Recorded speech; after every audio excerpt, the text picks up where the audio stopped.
Bonjour, je suis Sam Meredith et je vous présente une nouvelle revue de presse. Sepp Blatter a présenté ce mardi sa démission du poste du président de la FIFA seulement 4 jours après avoir été réélu pour un 5e mandat consécutif à la tête de l'instance dirigeante du football mondial.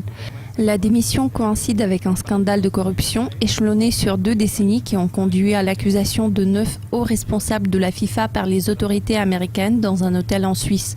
En outre, les procureurs suisses ont annoncé qu'ils lanceraient une enquête sur l'attribution controversée des Coupes du Monde 2018 et 2022 à la Russie et au Qatar respectivement.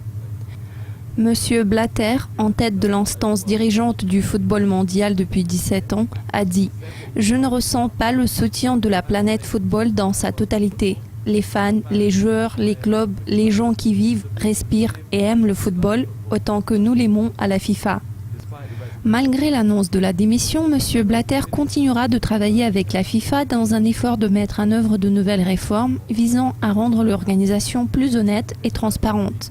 Son travail avec la FIFA est susceptible de se poursuivre jusqu'à décembre de cette année, voire jusqu'à mars 2016, où l'autorité cherchera à organiser un congrès extraordinaire.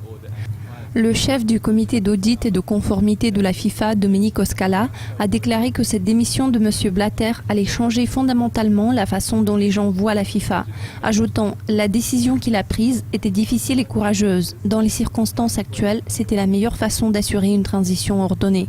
Nous avons travaillé dur pour mettre en œuvre des réformes en matière de gouvernance, mais cela n'a pas été suffisant. » L'une des réformes qui ont été citées comme un moyen d'améliorer l'organisation dans l'avenir consiste à réaliser des contrôles d'intégrité de tous les membres de son organe suprême, le comité exécutif.